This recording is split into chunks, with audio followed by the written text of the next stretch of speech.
도연의 귓가에는 세상 그 누구도 듣지 못하는 섬뜩한 환청이 들리곤 했습니다. 누군가 거짓을 말할 때마다 그 사람의 이마 위로 핏빛처럼 진붉은 글씨가 기괴하게 새겨지며 나는 마찰음이었습니다. 26의 취준생 강도연. 그에게는 현실의 법칙을 비우는 기이하고도 처참한 눈이 있었습니다. 바로 타인의 입에서 나오는 거짓말이 눈앞에 선명한 텍스트로 보여지는 능력. 오늘 야근 때문에 늦어. 나는 직장 상사의 이마 위에는 친구들과 클럽에 가야 함이라는 글씨가 떠올랐고 정말 순수한 재능만 보고 뽑았습니다.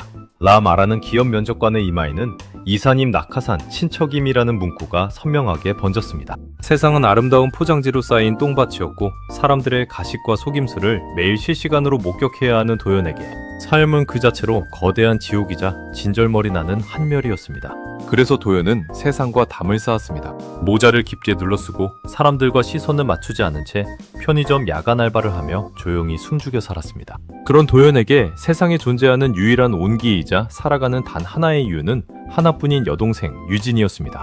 어릴 적 부모를 여의고 단둘이 살아오며 도연은 제끼미를 굶어가면서도 동생의 미술 학원비를 대었습니다. 도연이 지친 몸을 이끌고 단칸방으로 돌아올 때마다 유진은 따뜻한 찌개를 끓여놓고 도연의 손을 꼭 잡아주던 착하고 밝은 아이였습니다. 오빠, 나 이번에 대학 장학생으로 뽑힐 것 같아. 졸업하면 내가 오빠 호강시켜줄게. 그렇게 배시시웃던 동생의 밝은 미소가 도연에게는 가식 없는 세상 단 하나의 진실이었습니다. 하지만 그 소소한 행복은 비가 시퍼렇게 내리붙던 어느 가을날 새벽 한 통의 전화로 완전히 산산조각이 났습니다. 장도연 씨 되십니까? 여기 마포경찰서입니다.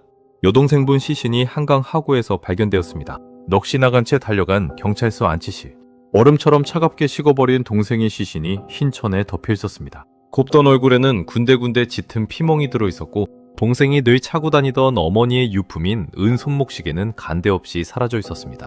도연은 차디찬 동생의 손을 감싸주며 목이 터져라 오열했습니다. 사건을 담당한 마포서 최 형사는 담배 연기를 뿜어내며 한심하다는 듯 서류를 툭툭 쳤습니다. 유서가 발견되진 않았지만 고3 학업 스트레스와 우울증으로 인한 자살로 사건 종결합니다. 동생이 최근 미술 실기 시험 때문에 압박감이 심했던 모양이에요. 안타깝지만 시신 인도에 가세요. 경찰은 사건을 빨리 덮으려는 듯 속전속결로 서류를 밀어붙였습니다. 말도 안 돼요. 유진이가 왜 자살을 해요? 어제까지만 해도 나한테 장 보러 가자고 문자를 보냈는데. 도연이 피눈물을 흘리며 소리쳤습니다. 그때 서류를 적어내려가던 최 형사가 고개를 들어 도연을 바라보았습니다. 강도연 씨, 가족을 잃은 심정은 이해하지만 경찰 조사를 부정하시면 안 됩니다. 정황상 완벽한 자살입니다. 바로 그 순간 최 형사의 이마 위로 둔탁한 마찰음과 함께 핏빛처럼 짙은 붉은 글씨가 차갑게 터져나왔습니다. 동생은 타살당했다. 상부의 지시로 자살로 덮는 중이다. 도연의 동공이 사정없이 흔들렸습니다. 핏빛 문장은 최 형사의 이마 위에서 기괴하게 번져나가며 도연의 가슴 밑바닥에 숨겨져 있던 복수심의 불씨를 지폈습니다. 동생이 자살이 아니라 타살이라고? 도연은 이를 악물었습니다. 모자를 눌러쓰며 최 형사의 이마에 새겨진 그 선명한 거짓을 시퍼런 눈빛으로 똑똑히 새겼습니다. 세상 모두가 거짓말로 진실을 덮으려 한다면 자신은 이 눈을 가지고 그 거짓의 제국을 모조리 베어버리게노라고. 거짓으로 가득 찬 세상에서 동생의 억울한 죽음을 밝히기 위한 도연의 잔혹하고 통쾌한 추적이 비로소 그 시작을 알렸습니다. 경찰을 믿을 수 없게 된 도연은 직접 동생의 마지막 행적을 추적하기 시작했습니다. 유진의 방을 샅샅이 뒤지던 도연은 동생의 비밀 다이어리 속에서 찌그러진 메모지 한 장을 발견했습니다. 강남 나이스클럽, VVIP룸, 주말 아르바이트. 일당 50만원. 착하고 순진했던 동생이 이런 위험한 곳에 아르바이트를 하러 갈 리가 없었습니다. 도연은 직감했습니다. 동생이 미술 재료비를 벌기 위해 고액 알바의 유혹에 빠졌거나 누군가의 꿰매 넘어가 그곳으로 들어갔음을. 도연은 모자를 눌러쓴 채 강남 한복판에 위치한 최고급 클럽으로 향했습니다. 화려한 네온사인과 거친 베이스 음향이 진동하는 곳. 도연은 클럽 관리자의 이마 위에 뜨는 거짓말들을 차례로 읽어내며 사건 당일 유진이 들어갔던 VVIP 룸의 예약자를 밝혀냈습니다. 대한민국 재계 순위 5위 태성그룹의 하나뿐인 후계자 한준서. 27의 나이에 오만함과 광기로 가득 찬 자. 돈과 권력으로 무슨 짓이든 저지르고도 유유히 법망을 빠져나가는 것으로 악명 높은 재벌 2세였습니다. 도연은 한준서가 자주 나타난다는 고급 바에 손님으로 위장해 침투했습니다. 은은한 조명 아래 수천만 원을 호가하는 와인을 기울이며 지인들과 비웃음을 터뜨리고 있는 한준서의 모습이 눈에 들어왔습니다. 준서야, 너 얼마 전에 한강에서 일 터진 거 괜찮냐? 괜히 시끄러워지는 거 아니야? 지인 한 명이 툭 던지듯 물었습니다. 그러자 한준서는 비열한 미소를 지으며 와인잔을 들이켰습니다. 괜찮냐고? 야, 그깟 거지 같은 가난뱅이 계집애 하나 죽은 게 무슨 대수냐. 어차피 경찰도 언론도 다 우리 아버지가 주머니에 넣어둔 개들인데. 자살로 깔끔하게 처리됐어. 한준서의 입에서 나온 그 오만한 한마디에 도연의 손마디가 하얗게 질려갔습니다. 분노로 피가 거꾸로 솟구쳤습니다. 하지만 도연은 주먹을 쥐며 참아냈습니다. 바로 그때 한준서의 곁을 지키고 있던 엘리트 변호사의 이마 위에 붉은 글씨가 번졌습니다. 사건 당일 CCTV와 목격자 진술은 완벽하게 조작 완료함. 시신 유기 장소의 은손목 시계만 회수하면 완전 범죄임. 동생의 사라진 은손목 시계. 그것이 바로 한준서가 동생을 타살했다는 결정적인 증거이자 그들이 유일하게 회수하지 못한 치명적인 허점이었습니다. 한준서, 무림은 시신을 한강에 던질 때 동생의 손목시계가 풀려 어디론가 떨어졌다는 사실을 깨닫고 몰래 사람을 풀어 한강변을 뒤지고 있었던 것입니다. 도연의 입꼬리가 차갑게 올라갔습니다. 돈으로 세상 모든 사람의 입을 막았다고 생각했겠지. 하지만 너희들의 그 추악한 입이 터트리는 거짓말이 나한테는 가장 확실한 답안지다. 도연은 가슴 깊은 곳에서 사냥꾼의 본능을 일깨웠습니다.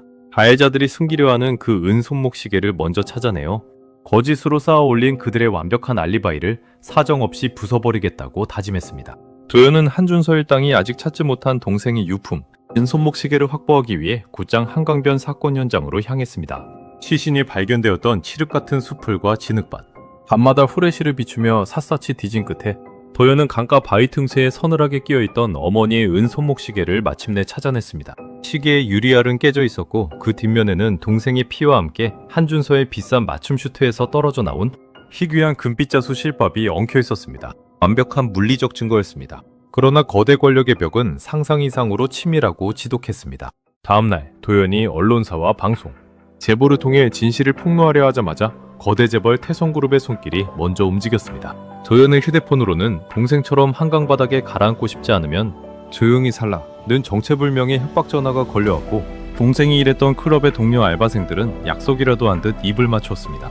유진이가 그날 룸에서 혼자 술을 많이 마시고 난동을 피웠어요. 윤서님은 아무 잘못 없어요.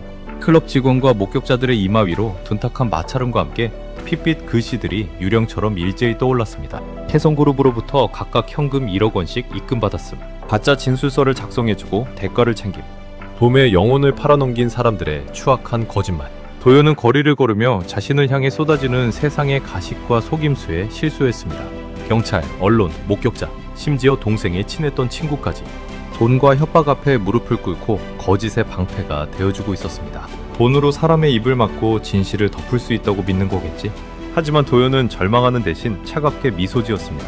그들이 돈을 주고 사들인 거짓 진술은 도연의 눈앞에서 그들이 태성그룹과 맺은 뇌물, 거래의 증거로 변환되어 선명하게 피어나고 있었기 때문입니다.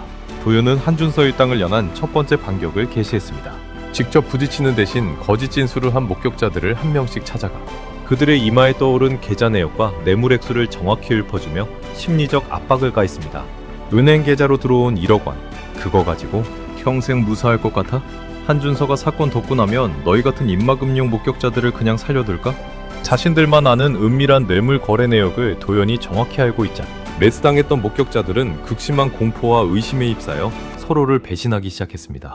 도연은 그들이 서로를 믿지 못하게 만들어 가해자 그룹 내부의 균열을 사정없이 벌려놓았습니다. 거짓의 사슬이 밑바닥에서부터 삐걱거리며 무너지기 시작한 순간이었습니다. 목격자들의 배신과 균열로 알리바이가 흔들리기 시작하자 한준선을 극도의 불안과 광기에 사로잡혔습니다. 그 거지 같은 놈 하나 못 처리해서 일이 이 지경이 돼?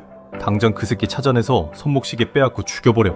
한준서의 지시를 받은 해결사들이 도연의 뒤를 쫓기 시작했습니다.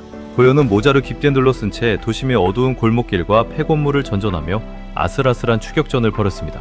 육력을 통해 접근하는 자들의 거짓말과 속임수를 미리 읽어내며 덫을 피했지만 혼자의 힘으로 거대한 조직을 상대하는 것은 생명을 담보로 한 위태로운 줄타기였습니다. 도연은 한준서를 한 번에 완벽하게 매장시킬 판을 짜기 시작했습니다.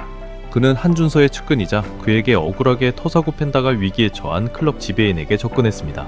도연은 지배인의 이마에 새겨진 한준서가 나에게 모든 죄를 뒤집어 씌우려 기밀 서류를 작성함이라는 붉은 글씨를 보여주며 그를 설득했습니다.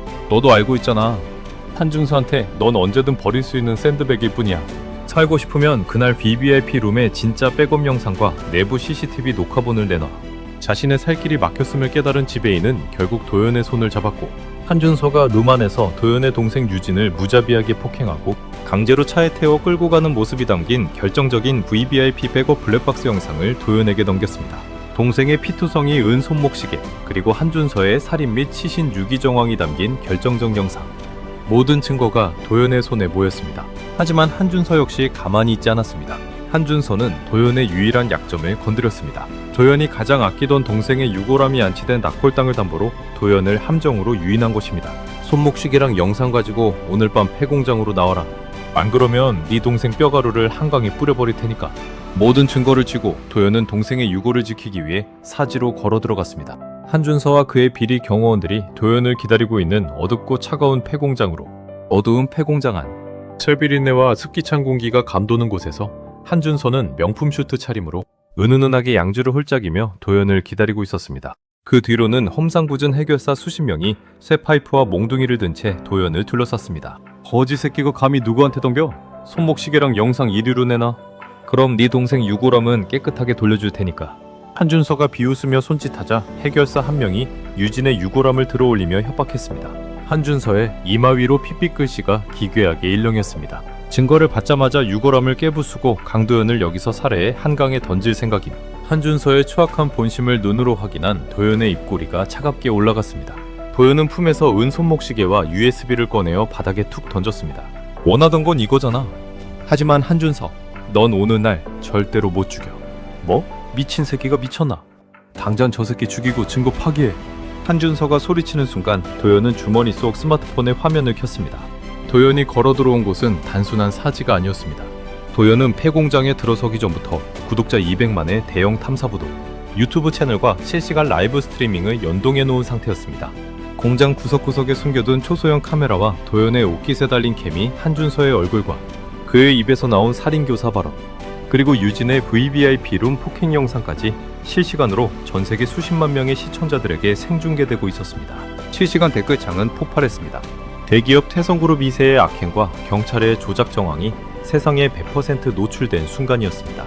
네가 돈으로 언론과 경찰의 입을 막았다면 난 세상 모든 사람의 눈을 이 자리에 가져왔다. 당황한 한준서가 경찰에 전화하려 휴대폰을 들었지만 그 시각 이미 인터넷은 한준서의 구속을 촉구하는 여론으로 뒤집혀 있었습니다. 분노한 대중의 눈과 실시간 라이브의 압박 앞에 태성그룹이 돈으로 매수했던 경찰, 수사관들조차 한준서를 더 이상 커버할 수 없게 되었습니다. 현장에 들이닥친 특수기동대와 진짜 경찰들이 한준서의 발에 체포 수갑을 채웠습니다.